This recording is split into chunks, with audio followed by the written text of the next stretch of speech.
Hey, it's now time to talk about the SL3s. I've had this camera for a while. I had it for roughly 2.5 months here with me, and I was able to test it and to try it in the field and during events and to shoot with it and so forth. And I gotta say, it is great.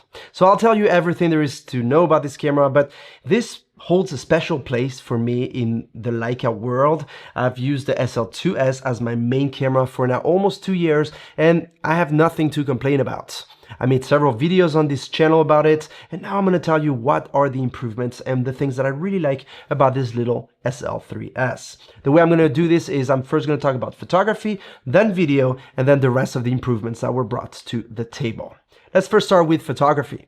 We have the same 24 megapixel sensor, so that's not going to change in terms of resolution between these two.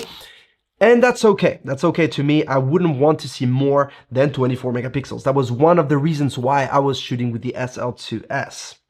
Now, if that's an issue, I'll give you a little hack in a moment that might change your mind on this resolution. Now, having 24 megapixels also means that you're going to have better low life performance. In fact, you can go from 50 to 200,000 ISO, wherein before it was only 100,000 ISO. But the truth is, and the real reason why it's good to have a higher ISO is at the lower ISOs. That's when it becomes interesting. What I mean by that is that maybe before 12,800 was okay, was good, but now that we got an extra bump in ISO, 12,800 might be better.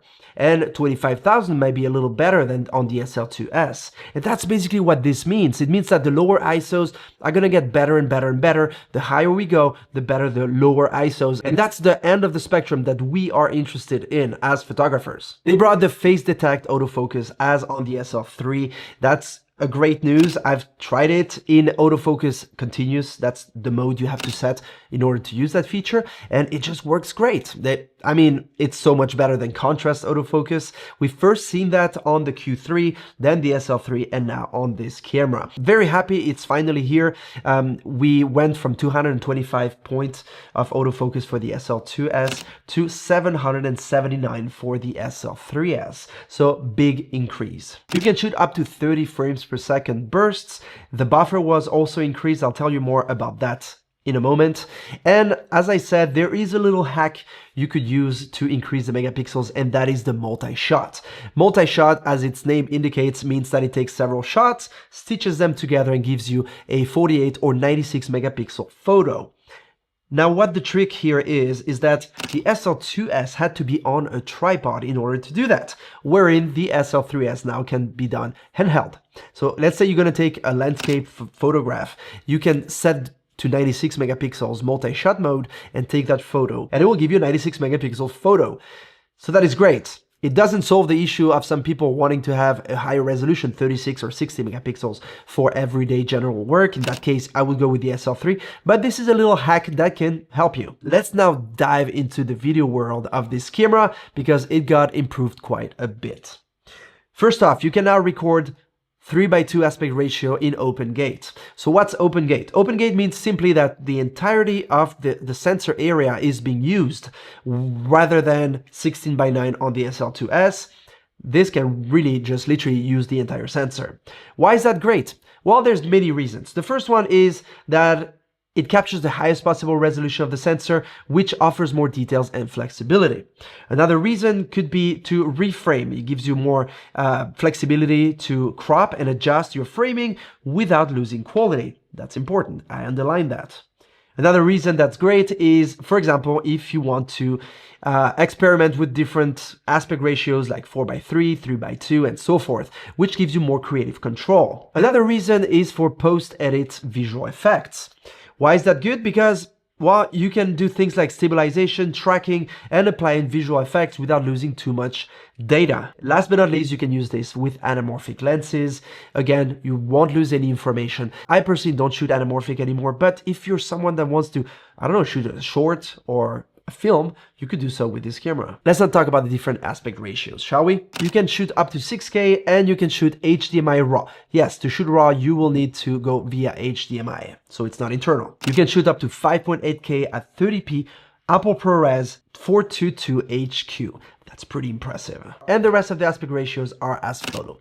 You can shoot 6K 420 at 30 frames per second, 4K 422 at 60p, and Full HD 422 at 120p. And on the raw HDMI, I repeat HDMI side of things, you can shoot 5.9K HDMI raw at 30p, 4.1K raw at 60p, and 3.5K raw at 50p. So you have a lot of different resolutions, bit rates, and so forth that you can choose from. They brought the CF Express Type B, as we've seen on the SL3. This is more than justified on such a camera because of the high bitrate, the high resolution, and so forth, and you will be able to record everything on your CF Express Type B. But furthermore, there's one thing you can do, and that is to record on an external SSD drive via USB-C.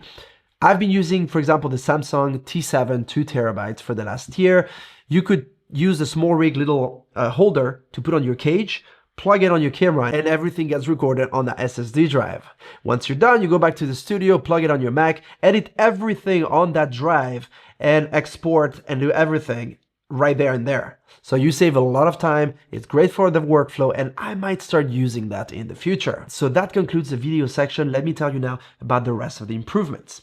One of them is that it is now 768 grams as compared to 850 for the SL2s. That's not a huge difference, but it is still almost 100 grams less that were shaved off. Same for the size, it is a bit more compact, smaller, has the two wheels on top like on the SL3, and all that combined makes it more compact, lightweight, and for an entire day of shooting, I think it is great. Another thing is, as I mentioned earlier in this video, the buffer was bumped up to 8 GB as compared to 4 on the SL2s. They brought the Leica user interface as well on this camera that we've seen on the SL3. I need to still get used to that interface because I'm so used to the SL2s, but it is great nonetheless.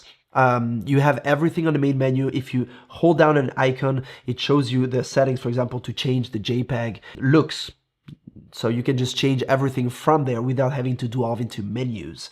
And that is a big part from Leica. They like to keep things simple as compared to any other brand that I'm not going to mention, but there's only a few buttons around and everything is accessible from the main menu, making it so much easier and comfortable. And that's one of the reasons why I love Leica so much. The IBIS in-body image stabilization is great. As you might know, I've been shooting on the Panasonic GH5 many years ago. I did a lot of videos with that little camera and the stabilization was just great. Leica did collaborate with Panasonic in the past. Maybe they still do, I'm not sure, but probably they do.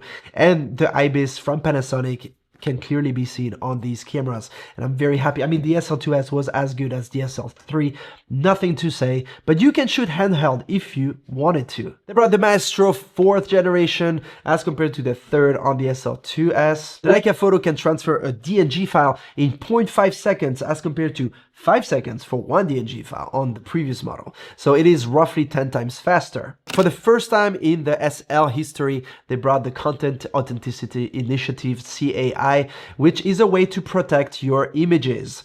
We first saw this on the M11P, and I thought it was great, but it was a pity that it wasn't brought into other cameras, and they brought it now to this one. I really like that. If you're an event photographer, corporate, war, reportage, any type of photography like that, you will be happy to know that you can protect your images from being used with AI, and you can prove and demonstrate that your photos are still your photos and that they were not tampered with. There's a tiltable high-res screen. Not going to talk too much about that. We've seen it on the SL3, but it is great mostly for me for video because sometimes I couldn't do it on my SL2s, so I had to go down real low or real high, and now I can just do this and film and see my waveform and all my information straight on the monitor. Last but not least, it is weather resistant with an IP54 certification. That is great. For example, mid-December, I shot a small wedding, but it was on a rainy day. I don't like to shoot weddings on rainy days. Honestly, not my thing. But the camera didn't care. It had a lot of droplets on it. We've been out for a good hour and a half in the cold, in the rain, and the camera did not care at all whatsoever. So that is great, and it's comforting. So who is this SL3s for? Let me tell you who this isn't for. If you want to have more than 24 megapixels constantly, it is not for you. I would go with the SL3. Same for people that don't care about video. If you don't care about video, then I would probably go with the SL3. And if you don't shoot low light very often, SL3 is the camera for you. Other than that, I think anyone else could and should explore this SL3s. It is great for filmmakers, it is great for content creators, for people that do both, people that want to be able to take great shots without sacrificing the video side of things. And otherwise, yeah, this is a camera. If you would ask me in the SL series which camera I would suggest you buy, it would be this one. Yeah, I mean, I'm a little bit biased, but you get my drift. I hope this answered all the questions you had. If you have any other question, write it down in the comment section below. Let me know if you like my new setup that has just changed, and I see you in the next video. Subscribe if you like my content and want to see more, and keep taking great photos and great videos with the same camera. Cheers.